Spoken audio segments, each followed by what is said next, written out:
नमस्कार प्यारे बच्चों, आप सभी कैसे हैं। आप सभी का पुनः एक बार एसपी क्लासेज गुरसना यूट्यूब चैनल में स्वागत है।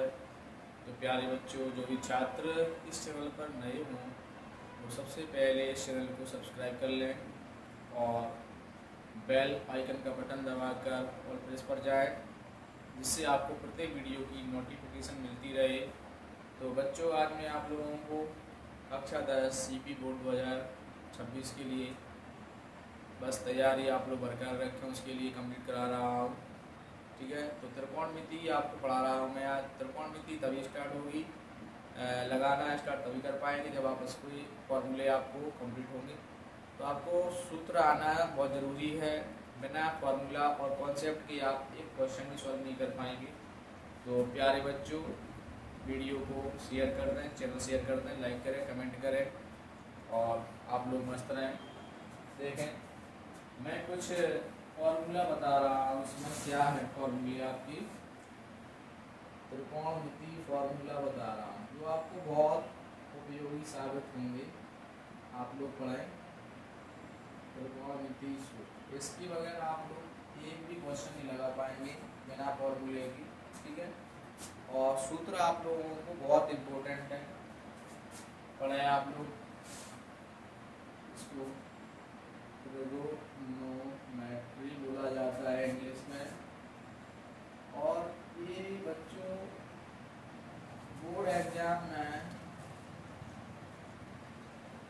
12 से लेकर 14 मार्क्स के आते हैं क्वेश्चन। यहाँ से त्रिकोणमिति जो आती है 12 से लेकर 14 नंबर की त्रिकोणमिति आती है। तो आप लोग अच्छी तैयारी करके रखें। मैं इस बार भी आप लोगों को जो मैराथन क्लास पढ़ाई थी वैसे ही क्वेश्चन सेम आया आपकी, और जो आपको मैं वीडियो डाले अपने उसमें से भी क्वेश्चन आए आपके, सेम क्वेश्चन आए। तो बस आप लोग निश्चिंत रहें, पहले आप लोग सूत्र ध्यान दें। तो त्रिकोणमिति में सबसे पहले जो सूत्र होता है वो होता है लाल बटे कक्का। क्या होता है? लाल बटे कक्का। तो इसमें एल का मतलब होता है लंब से, के का मतलब होता है कर्ण से, ए का मतलब होता है आधार से। एक और मान दिया जाता है पर लोग इसको चिन्ह को क्या बोलते हैं? थीटा। ठीक है, कौन सा चिन्ह है? थीटा का चिन्ह है। ठीक है, तो ये क्या हो गया? Sine, cos, tan. इधर साइन का उल्टा क्या होता है? कोसेक। इधर सेक, इधर कॉट। इस प्रकार से ये आपके फॉर्मूले में ये मान रखना है आप लोगों को। ठीक है बच्चों, तो क्या हो जाएगी इसमें? साइन थीटा बराबर क्या होता है? एल बटे के। एल का मतलब होता है लंब, के का मतलब होता है कर्ण। ठीक है, अगला होता है कॉस थीटा, ए बटे के। ए का मतलब आधार, के का मतलब कर्ण। अगला होता है टेन थीटा, तो टेन थीटा मतलब एल बटा ए। एल से मतलब होता है लंब, ए से मतलब होता है आधार। ठीक है, अब इसके बाद कोसेक थीटा, के बटे एल मतलब कर्ण बटे लंब। ठीक है, क्योंकि कोसेक थीटा बराबर क्या हो जाता है? कर्ण बटे लंब। अब कॉस का उल्टा क्या होता है? सेक। सेक थीटा बराबर के बटे ए। के का मतलब होता है कर्ण, ए का मतलब होता है आधार। ठीक है, और एक फॉर्मूला और होता है आपका कॉट थीटा बराबर ए बटे एल आधार बटे लंब। क्या होता है फॉर्मूला? आधार बटे लंब होता है बच्चों। तो ये फॉर्मूला आपके कम से कम इस टाइप के क्वेश्चन जो आते हैं बोर्ड एग्जाम में 2-3 नंबर के क्वेश्चन आते हैं। और ये बात मान लें कि इसका जो बेस है आपका कॉन्सेप्ट है बहुत अच्छी तरीका से आप लोग पढ़ें। अगर आपको ये नहीं आते हैं त्रिकोणमिति आपको बिल्कुल समझ में नहीं आएगी। आपके जो बोर्ड एग्जाम के अलावा कॉम्पिटिशन में भी क्वेश्चन आते हैं ऐसे, तो आप लोग इनको तैयार रखें और अपनी तैयारी है जो आप लोग बरकरार रहें बहुत अच्छे से।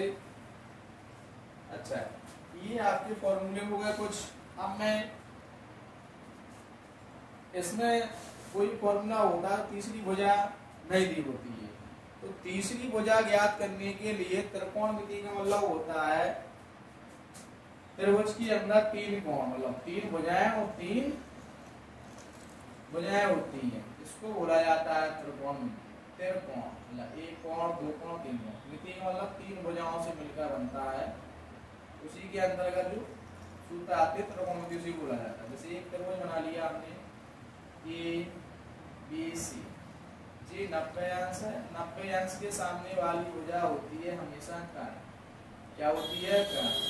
इसमें से इसको माना हमने कोण मतलब थीटा, और थीटा के सामने वाली जो भुजा होती है उसको क्या माना जाता है? लंब। क्या माना जाता है? इसको लंब। बाकी की भुजा जो बचती है उसको माना जाता है आधार। क्या माना जाता है?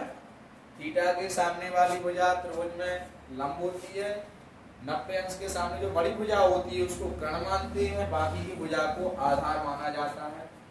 तो इसमें एक प्रमेय बनती है जब तीसरी भुजा ज्ञात करनी हो, पाइथागोरस प्रमेय। कौन सी प्रमेय बनती है? पाइथागोरस प्रमेय। जो पाइथागोरस प्रमेय होती है वो क्या होती है? त्रिभुज में 2 भुजाओं का वर्ग तीसरी भुजा के वर्ग के योग के बराबर होता है। तो कर्ण स्क्वायर बराबर क्या बन जाएगा? लंब स्क्वायर प्लस आधार स्क्वायर। ये पाइथागोरस प्रमेय का फॉर्मूला है। जब भी आप कोई भी त्रिकोणमितीय अनुपात ज्ञात करते हैं तो आपको तीसरा मान जरूर ज्ञात करना पड़ता है। तो तीसरी भुजा का जब मान ज्ञात करते हैं, अगर लंब कर्ण दे दिया तो आधार निकालना है, तब भी आपको पाइथागोरस प्रमेय निकालने का फॉर्मूला उपयोग करना पड़ेगा।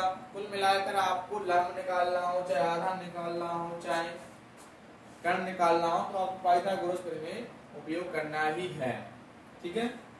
अच्छा, अब आपको कुछ फॉर्मूले और मैं बता रहा हूं जो आप लोग उपयोग करेंगे। साइन थीटा बराबर 1/cosec थीटा, cosec थीटा बराबर 1/sin थीटा, cos थीटा बराबर 1/sec थीटा, और इसका उल्टा जो होता है, और इसका उल्टा ये, इसका उल्टा ये, sec थीटा बराबर क्या होता है? 1/cos theta. ठीक है। एक होता है tan थीटा बराबर 1/cot थीटा, cot थीटा बराबर 1/tan थीटा।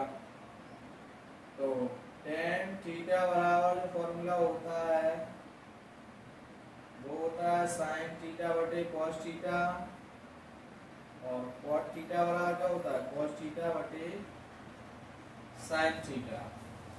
आप लोग ये वाले फॉर्मूला भी याद करना है।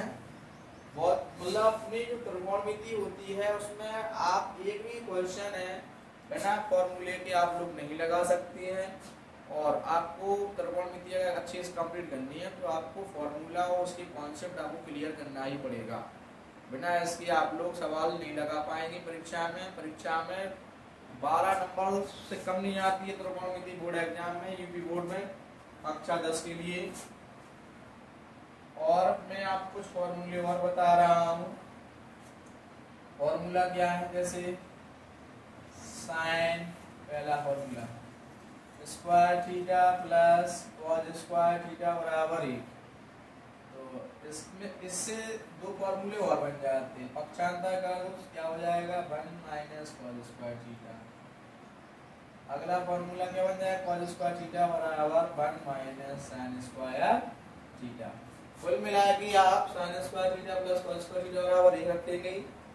इसके बराबर में आप कॉस पक्ष अंदर गए माइनस में बन जाएगा 1, साइन पक्ष अंदर करेंगे फॉर्मूला ही बन जाएगा। ऐसे ही अगले फॉर्मूले हैं sec square theta minus tan square theta बराबर 1। sec स्क्वायर थीटा बराबर क्या हो जाएगा, tan को साइड चेंज कर दे प्लस में हो जाएगा। tan स्क्वायर थीटा बराबर क्या हो जाएगा, sec स्क्वायर थीटा माइनस 1। अगला जो फॉर्मूला बनेगा cosec square theta minus cot square theta बराबर 1। cosec स्क्वायर थीटा बराबर क्या हो जाएगा 1 प्लस cot स्क्वायर थीटा और cot स्क्वायर थीटा बराबर क्या हो जाएगा cosec स्क्वायर थीटा माइनस 1। तो आपकी ये फॉर्मूले और बन गए।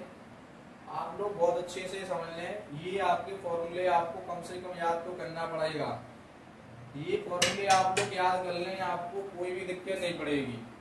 अभी जो मैं जितने मैंने आज फॉर्मूले बताए हैं आपको त्रिकोणमिति के लिए, तो ये फॉर्मूले आप लोग जरूर पढ़ लें। आपको बोर्ड एग्जाम में बहुत उपयोगी हैं, कंपटीशन लेवल में भी बहुत उपयोगी हैं। जो भी बच्चे कंपटीशन की तैयारी करते हैं, रेलवे है, बैंकिंग है, एसएससी है, पुलिस है, एसएससी जीडी है, आपके बहुत से जैसे राजस्व विभाग है, लेखपाल है, आपको कहीं ना कहीं इसमें से रेलवे टेक्नीशियन है, सब में मतलब 2-3 क्वेश्चन आते हैं इस टाइप में। तो आप लोग जरूर पढ़ें, आपको बहुत जस्ट इस बात को आप मान लें कि आना ही है क्वेश्चन इस टाइप की, वही सूत्रों का उपयोग होता है। तो आप लोग तैयारी करें। तो एक बार बच्चों चैनल को शेयर कर दें, वीडियो शेयर करें, लाइक करें, कमेंट करें। और जो भी छात्र इस चैनल पर नए हों, एसपी क्लासेज दूसरा यूट्यूब चैनल के नाम से चैनल है, इसको सब्सक्राइब कर लें। और अगले वीडियो के लिए बच्चों इस चैनल को शेयर करें, लाइक करें।